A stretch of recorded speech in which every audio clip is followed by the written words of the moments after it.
どうも皆さんこんにちは、あきらです。BenQさんからね、また新しいモニターが出たんですけど、ついにね、本当に僕ね、ついにっていう言葉あんまり使いたくないタイプなんですけど、ついにスタジオディスプレイを再現したモニターが出ました。これです。はい。こちら MA270S というね、最新のものがね、まず出ました。でですね、今回この MA シリーズにね、新作が3台も登場したんですね。MA270S、MA270UP、MA320UP。わけわからん。もうわけわからんよね。大丈夫です。ゆっくりとしっかりと解説していきますので、これが一体何なのか、なんでそのスタジオディスプレイっていうものを再現できたって言っていいのかみたいなところも、これはね、僕の定義ではありますが、今回はね、このメインのね、新作かつ他のものもね、しっかりと皆さんにね、徹底的に理解しながら、なぜ今回のこれがね、優れているのかっていうところをね、皆さんにご紹介できればなと思っています。ではまずはこの命名規則とラインナップの整理からやっていきましょう。ちょっと本当にね、わけわからなくなってきてると思うんですけど、まずBenQのモニターの命名規則ですね。もう MA とか PD とか SW とかあるんですけど、これを一回整理しますね。まず MA シリーズというのは Mac 向けと、そういう風に理解をしてください。で、PD シリーズがデザイナー向けですね。一方 SW シリーズというのもあって、これは写真とか映像編集向け、色とかそういったところを特化しているものになるので、まずね、この3つのパターンを覚えておきましょう。で、今回のこれは MA270S になるんですが、27ってつくと27インチ。で、32の方だと32インチになります。で、その後に来る数字とかは MA270 とかなると、これはもう世代とかモデル番号になってて、最後にローマ字がどれかついたりするんですが、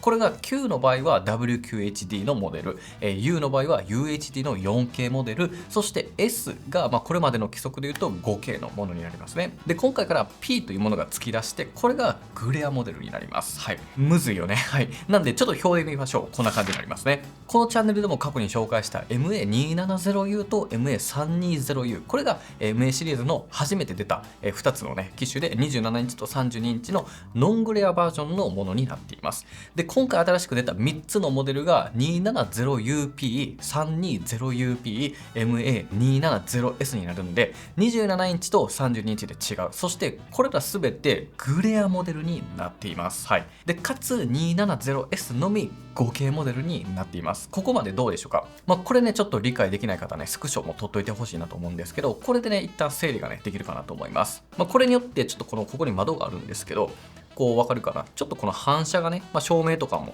前の機種よりかはこうやってめっちゃ目立つようにはなっています。ただこれこそが Mac っぽいモニターでありますので、僕はねこれを待望にしていましたし、これのね違いっていうのがとてつもなく大きいので、ここをね今回はねしっかりと見ていきたいなと思っています。はい。ではここからはこの MA シリーズってね一体どんなモデルなのかと、 MA シリーズ共通のね特徴っていうものをね押さえていきたいなというふうに思います。まずは MacBook に最適かというところです。MA シリーズって Mac 向けと話したと思うんですけど、その中でも MacBook に最適化されています。この MA シリーズって MacBook の色再現をした M モードっていうねカラーのプロファイルがあって、それを使ってあげるともう MacBook とね同じような色味で作業ができるんですよ。なので動画の編集とか写真の編集とかでこう書き出した後とかにねこうディスプレイによってこう色味が変わってしまうっていうね、そういったところの心配もありませんし、この技術はそもそもBenQ独自のねカラーチューニングの技術になるので、Apple 認証とかではね多分ないと思うんですけど、ここ結構ね僕は信頼していて、今までもねここで色が違うみたいなところで困ったことっていうのは一切ありません。で、あとは専用アプリディスプレイパイロット2っていうものをね使うことができて、これはですねシームレスにねモニターを操作することができたりします。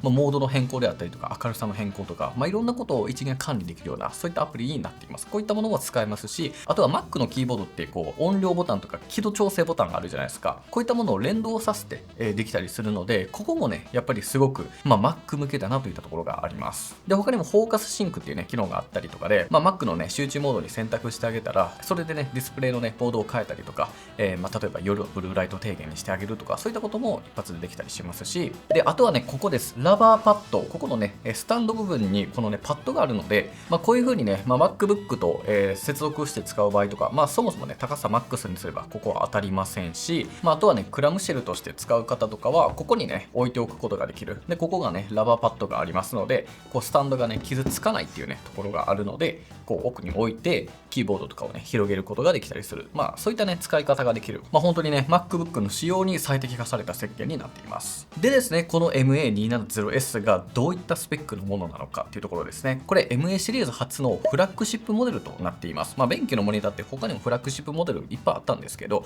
MA シリーズからは初となるんですね。スペックでいうとこんな感じになってますと。今のところ27インチの展開で、解像度は 5K。で、画面がナノグラスグレアですね。もうこのね、光沢感というか、高級感、ツヤ感のあるね、ディスプレイになってます。これが初めてですよ。ベンキューさん初だと思います。で、輝度は450カンデラ、色域は P399% を抑えていて、リフレッシュレートは 60Hz になっています。で、このフラッグシップモデルのみ、今のところね、サンダーボルト4のね、接続端子がありますので、他のね、MA シリーズだと USB3.2 のね、規格になるんですが、これだったらサンダーボルト4をね、2つ搭載しています。ただ、僕的には5じゃないんかとはなっちゃいました。やっぱりね、最近の Mac Studio も全員ね、今使ってる Mac が多分サンダーボルト5対応してるんですよね。で、僕とかは特にね、アンカーのドッキングステーションとか使ってて、これサンダーボルト5なんですよ。なので、フラッグシップなんだったら5搭載してほしかったなっていう、もちろんコストはかかると思うんですけど、はい、ちょっとここはね、って感じではあります、正直。で、これデイジーチェーンにもね、対応してますので、例えば Mac から MA270S につなげて、そこからさらにね、その他のモニターにつなげるみたいな、数珠つなぎのようなね、接続ができたりしますので、ここもね、もちろん使えると。で、あとはね、2台のデバイスにね、接続が対応できる、KVM とかにも対応しています。皆さん、KVM ってご存知でしょうか？例えば、2台のね、PC を接続をね、同時にさせることができて、で、その操作の時にマウスとかキーボードっていうものを一緒のものを使うことができる。それが KVM っていうんですけど、今回からスマート KVM になってるんですね。これによって、デバイスを接続するだけで自動的にね、切り替えされます。例えば今回 Mac mini と Mac Studio でね、同時に接続をしてみると、そのまますぐにね、シームレスに表示をされて、で、従来のものであれば手動でね、設定が必要だったのがここではいらないし、でしかもテキストとかファイルのね、コピペをここ2つ両方ともシームレスにね、移動させたりとか、コピペさせたりとか、こういったものが1つのモニターで2つのね、PC を動かしながら完結できると、結構これやばくないですか？こういったことができるようになっています。で、僕のね、チャンネルでモニターをね、追ってくれてる方、中にはね、PD2730S と何が違うねんっていうところですよね。これ過去にね、レビューしましたけど、このモニターがベンキューの中で初めての 5K になったんですけど、大きく違うのは2つあって、グレアかノングレアっていうところ、まずディスプレイのね、構造が全然違う。ここをね、もうちょい詳しく後で見せますが、ここが違うっていうのと、あとは A 級カラーシリーズかどうかというところも違います。この A 級カラーシリーズっていうのは、正確なね、色再現を可能にするようなモデルと、ベンキューさんは言っています。工場出荷時にね、ハードウェアのキャリブレーションがしっかりと行われて、もう証明書付きで届くんですよ。カルマン認証であったりとか、パントーン認証などね、他の外部の機関の認証も受けるような、それぐらい色再現みたいなところをしっかりともう保証してるような、そういったモデルになってるんですね。なので、もっと厳密に色の編集をするデザイナーさんとか、本当カラーリストの方とか、そういった方向けのものが A 級シリーズになりますので、業界標準の正確さっていうところでは PD シリーズの方が良くなるっていうところがありますので、ここね、1個違いはちょっと理解しておいていただけるといいかなと思います。で、今回の MA270S と他に出た2つの MA270UP と MA320UP の方もちょっとだけ見ておこうかなと思うんですけど、これね、すでにもう12月ぐらいに発売済みです。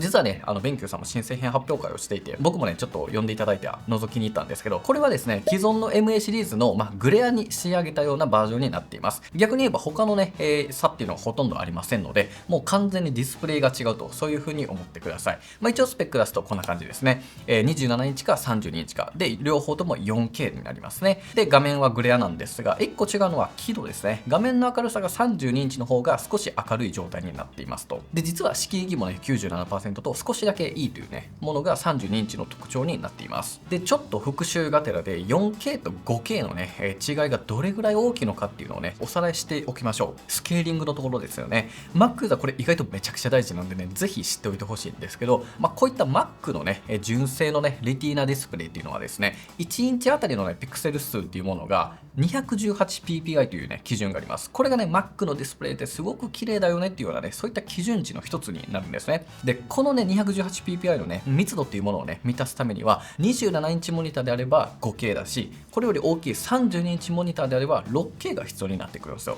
Mac の純正ディスプレイってスタジオディスプレイとプロディスプレイ XDR がありますが、あれ 5K と 6K になっている通りです。で、この理由がね、スケーリングという技術にあって、多くの人がね、使いやすい WQHD というね、ディスプレイの表示設定というのがあるんですが、これがね、きっちりと2倍でね表示できるっていうものが 5K になるんですよ。実際に画面で見ると分かりやすくて、ディスプレイ設定でオプションを押しながらね選択をすると、他のねデフォルト以外のね表示設定をすることができます。でここで例えば 4K 表示の 3840×2160 にしてみると、画面が広すぎるがゆえに表示がねすごく小さくなってしまうんですよ。ウィンドウもすごく見づらいと。ここで基本的に27インチで最適化、いわゆる一般的に見やすいっていうのがこの半分の解像度の WQHD 表示になると。でなおかつこの WQHD の時に 5K のディスプレイ解像度を持っていたら、しっかりとスケーリングがスポッと2倍表示ではまるというところになるので、文字のにじみが非常にね少なくなるといったところになるんですね。これが例えば 4K モニターであった時に、もちろん WQHD の 2560×1440 の表示ももちろんできます。ただこれ MAX が 4K のディスプレイに対して表示しているので、スケーリングがしっかりと当てはまらない。要は 5K モニターよりも文字が滲んでしまうと。逆に言えば 4K 表示であれば、フル HD 表示だったら 4K でもぴったり2倍になるので、こっちだったらね同じ解像度で見えるんですが、ただ画面領域的には一般的には WQHD 表示の方がちょっと広くてね、でも広すぎないというね広さで使えるので、めちゃくちゃ使いやすい。なので Mac は 5K が27インチだと推奨されてるし、最適化だと僕はね思ったりはします。とはいえね、これ結構使用感もあるので、メンバーのね春樹くんとかはこのフル HD 表示で、使うのが一番良かったりするというね好みもあるんですよ。なので一概にはこのね WQHD が絶対的にね誰にでもハマるというわけではないんで、一回ね持ってるモニターとかで表示のね大きさを確認してみてください。ここでわかると思います。なのでまとめると、27インチモニターだったら WQHD がすっぽりと2倍スケーリングでハマる 5K が最適な可能性が高いし、32インチだったら 6K でね、これもちょっと今回はしょりますが、6K もデフォルトの表示で2倍スケーリングできる方が、すごくね使いやすいというのはね、そういった解像度になってきます。どうでしょうか皆さん。ちょっと難しいけどね、多分ちょっとなんとなく分かったんじゃないかなと思います。一番ね詳しく紹介したのは前回が PD2730S で、ここで 5K のねスケーリングめちゃくちゃしっかりとねお話ししていますので、まだちょっと理解できなかった方はこちらをねぜひよかったら見てみてください。っていうのを含めた上で 5K なのかグレー派なのか 4K なのか27、23インチなのかっていうので価格がいろいろ変わってくるわけですよね。なので価格もちょっとまとめていきましょう。MA270UP が実売価格 Amazon で9万円ぐらいと。で MA320UP ですね、こちらが10万8000円ぐらい。で MA270S が一応市場推定価格が今19万7800円と聞いてます。なので実売は18万円ぐらいになるのかなとか思ったりするんですけど、ちょっとこの現時点ではまだ分かりかねるといったところですね。はい、どうでしょうか。ちょっとやっぱねフラッグシップはちょっと高いなとは思うんですけど、5K であることと、あとポート類のね充実さっていうところで結構ね値段が上がってるような印象ですよね。でちなみに以前のねノングレアの方であれば、このグレアの光沢じゃない方であればよりねそこから1万円ぐらい安くて、MA270U だったら7万9000円ぐらいだし、 MA320U だったら9万5000円ぐらいと。で一方 PD2730S、これも 5K ですが、こっちはね結局ね17万円ぐらいになっていて、ちょうどね今 Amazon セールがやってるスマイルセールで14万9000円で確認をしています。なのでこのグレアになると元のよりも1万円ぐらい高いし、270S の 5K だとよりねめっちゃ高くなっちゃうと。どうかな。僕的にやっぱスタジオディスプレイがねちょっと見え始めてくるので、ここの価格になるとスタジオディスプレイが21万9800円で、高さ調整ができるようなスタンドだと26万9800円、27万円ぐらいになるので、高さ調整をね完全に無視するなら、4万円ぐらいの差額になるので、スタジオディスプレイだったらカメラもスピーカーもついてるからすごく難しい本当に。ただね高さ調整がこっちだとね、もうデフォでできるので、これは意外とやっぱでかい。スタジオディスプレイね、結局、僕ももともと使ってたけど、今、俊介使ってるけど、台置いてるもんね、今ね。やっぱ高さが足りんってなって、あれスタンドの自由がないから、あれ5万円のね、オプションの価値は絶対あるんですよ。だからそれを考えたら27万円とかなんで安いんですが、本当に人の用途次第ですね。はい、ということで続いてはね、この本体のね、デザインとかポート類について見ていきましょう。基本的なね、外観は前作からね、共通なのでほぼ変わりません。シルバーカラーでね、Mac とか Apple 製品との相性はね、すごくいいかなと思います。で、ここのラバーパッド、正直ね、僕はなんか取り外しとかができたらいいなとは思う反面、なんか AirPods とか、なんか他のね、カメラとかレンズとか置けるんですよ。あんまないけど、例えばこのシグマビーフとかもさ、結構ゴツゴツしてて、結構普通に傷ついちゃうぐらい尖ってるんですよね。こういったものをね、置いておくと、ここだったら全然傷つかず安心っていうのもあるので、用途次第ではいいんですけど、僕はね、ないモデルも欲しいなっていうか、僕はあんま使わないんで、Mac Studio 系のユーザーにはちょっとなくてもいいかなっていうところではありますよね。で、あとこのベゼルですね。ここはね、はい、やっぱあるので、とはいえ遠くから見たらね、全然わからないんですけど、ちゃんとロゴはね、またあるといったところになります。で、高さ調節は 115mm まで、自由にね、上げ下げできるようになっていますし、あとここのティルトですね、このマイナス5度から20度までできるので、結構ここのね、傾き調整は熱いです。で、あとここの左右ですね、ここも15度ずつ動けると。これがね、意外と良くて、僕ら横のね、デスク同士で確認し合ったりするので、ここはね、横並びになってるとめっちゃ使いやすかったりします。で、あとここのピボットですね、ここが縦になっちゃうんですよ、これ良くない？なのでデザイナーさんとかね、ホームページを縦で表示したい方とかにも向いてるといった形になるので、これはね、やっぱApple の純正モニターだとなかなかできないんで、ここはいいですよね。で、スピーカーはね、正直またね、やや物足りないなというところです。フラッグシップなんでね、もうちょい良くなってほしかったなと思うんですが、後ほど比較をします。で、ポート類見ていきましょう。ポートはね、ちょっとモデルによって変わるので、ちょっと注意が必要です。まず MA270S の 5K モデルですね。これサンダーボルト4の 96W 給電、MacBook とつなげる方ですね。これが1ポート。で、さらにサンダーボルト4の 15W 給電の方も1ポート。で、USB-C が1ポートと HDMI が2ポートあります。さらに底面にも USB-C が1ポートで USB-A もさらに2つありますね。で、ヘッドホンジャックもここにあります。で、MA270UP と 320UP の方は背面に 90W 給電の USB-C が1つで、もう1個 USB-C があって HDMI ポートが2つあります。で、底面には USB-A ポートが1つとヘッドホンジャックが1つあるといった形になります。はい、っていうのがね、全体のデザイン感になっているんですが、気になるその映りとか、あとは音声とか、あと輝度ですね、明るさとか、あとグレアとノングレアのどれぐらい違うかっていう実際の比較をね、ここから行っていきたいと思います。ではまずは 4K 映像の画質から比較していきましょう。どのモデルも 4K 以上の解像度があるため、映像の繊細さにほとんど差は感じられません。ただ唯一ノングレア仕上げの MA270U に関しては、わずかに解像感がソフトに見える印象です。ツヤ感がない感じですかね。色味についてはいずれも真っ暗しい色味が再現されていますが、スタジオディスプレイと MA270U が赤より、MA270S は青より、そして MA270UP がその中間といったところでしょうか。実際に MacBook を MA270S とスタジオディスプレイの両方に接続して比較をしてみても、それぞれの色がやや傾いているのがわかるかと思います。最も大きな違いを感じたのは最大輝度です。最大600ニットのスタジオディスプレイはやはり頭一つ抜けた明るさがあり、日当たりのいいオフィスなどではこの差がはっきりと出てきそうですよね。続いては光の反射具合と映り込みについてです。ここはやっぱりロングレアの MA270U が圧倒的に光を拡散してくれているのに対して、他の3機種はライトがくっきりと反射してしまっています。そして反射光の色味に注目をしてみると、スタジオディスプレイは緑がかって見えているのに対し、MA270S は赤っぽく見えています。もしかするとこうした画面のコーティングの違いが映像の色味にも影響しているのかもしれません。次は文字の表示の違いを見ていきましょう。ここまで拡大すると 5K と 4K のピクセル密度の違いが見えてきますが、正直肉眼で見る分には 4K モニターでもドットの粗さを感じることはほとんどありません。ただ文字の輪郭に注目すると違いが出てきます。5K 解像度でちょうど2倍のスケーリングとなる WQHD 表示では、やはり 5K のスタジオディスプレイと MA270S の方が滲みが少なく見えてきます。この差は肉眼でもわかるレベルなので、5K か 4K かの違いは映像よりもテキスト表示において大きな差となってきそうです。一方で 4K でちょうど2倍のスケーリングとなるフル HD 表示にすると、今度は 4K モニターの方が文字がシャープになり、5K モニターではやや滲みが発生してしまいました。このことからモニターの解像度は普段使用する作業領域に合わせて選ぶのが良さそうです。では最後にスピーカーの音質を聞き比べてみましょう。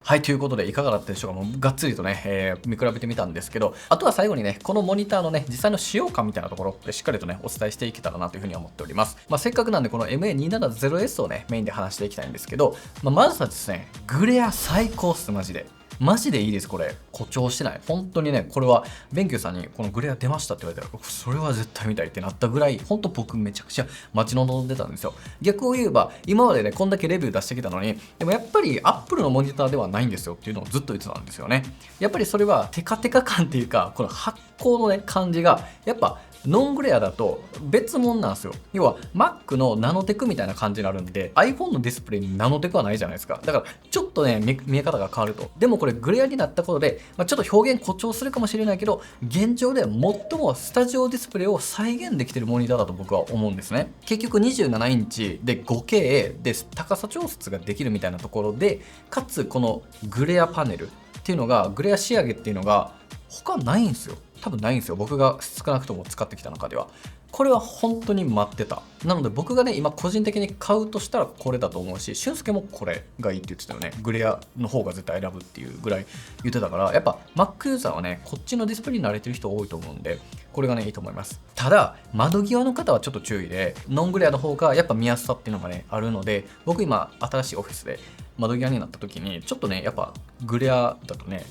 きついかもなっていう感じがあるので、本当用途次第ではあるかなと思いますが、でもこれによって、すごく高級感も上がったしね、価格差が1万円とかで、4K の方でもね、買えれるなら全然こっちはね選択肢になるんじゃないかなというふうに思います。であとはね Mac とのねやっぱりシームレスな接続ですよ。ここがやっぱ結局このねベンキューさんの MA シリーズめちゃくちゃ良くて、MacBook ユーザーとか含めてこの輝度調節とかさ、音量調節のボリュームがねダイレクトにできるっていうのがやっぱすごくいいなと思います。できない場合がねいくつかあったりするんですけど、それデフォルト設定がオフになってる場合があったりはするので、設定からね輝度の同期をオンにしてやってあげるとね Mac でシームレスにね接続ができるので、これはねやっぱすごくいいところですよ。でおおむねねすごくめちゃくちゃ満足はしてるんですけど、唯一もうちょいって感じたのが輝度ですね。比較のところでもね若干分かったかなと思うんですけど、スタジオディスプレイが600ニットあるんですね。でこっちが400ニットになるので、並べるとねやっぱ明るさがもうちょい欲しかったなっていう感じにはなります。なのでより窓際とかだとやっぱ明るさ欲しくなると思うし、十分に見やすいんですけど、スタジオディスプレイが明るすぎてであと32インチのね MA シリーズが550ニットぐらいあるので、それと比べたらねあともう一つだったかなっていうところは正直あります。であとはカメラとスピーカーが別途必要になるので、カメラここにもついてないんでね、スタジオディスプレイありますけど、なのでウェブカメラの必要性と、あとスピーカーは使えないと思った方がいいので、 MacBook だったらそれでいいんですけど、 Mac Studio Mac mini をお使いの方は別で必要だと思った方がいいと思います。っていう感じかな。あとサンダーボルト4、これはねもう玄人向けというか、4でも十分早いんでいいんですけど、僕らせっかくね5で SSD も作ってるので、その用途だったら5あればなお良かったかなと思うんですけど、でも結局 MacBook にねつなげるポートは1個で、他にもサンダーボルト5は余るわけですよ。なのでそう考えたら意外と別に重要ではないかな。もちろんこれがハブになったらそれは嬉しいなと思うけど、致命的では全然ないかなというところはあったりします。はい、っていうのが実際の使用感かな。で最後に今回出たことによって MA シリーズも5個になっちゃったんで、これ用途別におすすめをねちょっと紹介しておくとすると、もうコスパ重視なら元々あった MA270U とか MA320U の一番安く買えるものにしてください。MA270U に関してはセールで6万円台ですから、でもだいぶ安くないですか。これはね結構魅力的だと思うし、俊介はねもともと買ってた購入者やもんねっていうぐらいね、本当にこれはおすすめできるモニターです。で一方で色変視をねもうちょっとしっかりと見たいとか、このディスプレイのねこの発光の感じがより大事っていう方は UP の方を買ってください。いわゆるねグレアの方ですね。こっちの方がやっぱり iPhone とか MacBook とかとね色合わせっていうのがやっぱ直感的にねテカってる発光具合で変わってくるので、僕ならここを買うかなと思います。であとは繊細な写りとか利便性というものをね、ある程度両立をさせて、それなりにしっかりとね、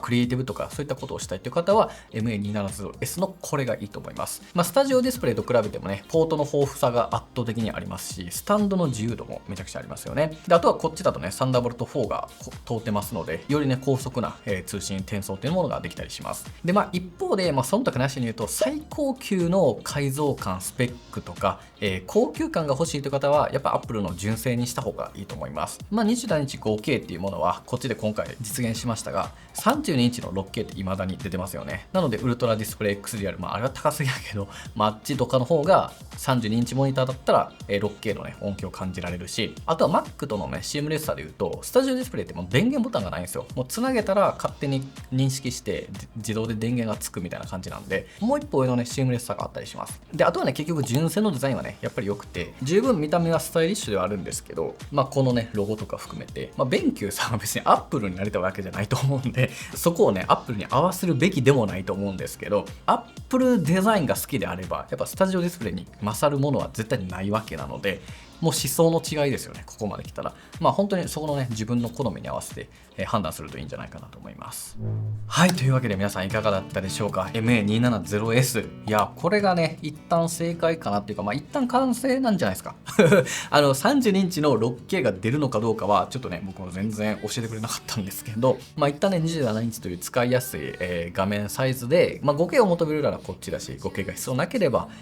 UP の方でね27インチから32インチをね選択してあげるっていうのがいいんじゃないかなと思います。今までねこういったミドルクラスというか低価格から中価格帯のもので、こういったグレアパネルっていうものがね、ほとんどなかったと思いますので、このグレアが出た時点で視覚体験が全然変わるのでね、一回量販店とかでねぜひ見てほしいなと思います。いきなりね買うっていうのもねいいんですけど、結構サイズ感大きいし27と32で全然ね感じ方も違うので、一回なんか量販店とかで見ていただくとより安全かなと思うので、ぜひよかったらねそこら辺も検討してもらえたらなと思っております。ということで皆さん最後までご視聴いただきありがとうございました。過去にねベンキューさんのモニターたくさんレビューしておりますので、そちらも合わせてご視聴いただけるとすごく嬉しいです。ということで皆さん最後までご視聴いただきありがとうございました。ではまた次回の動画でお会いしましょう。バイバイ。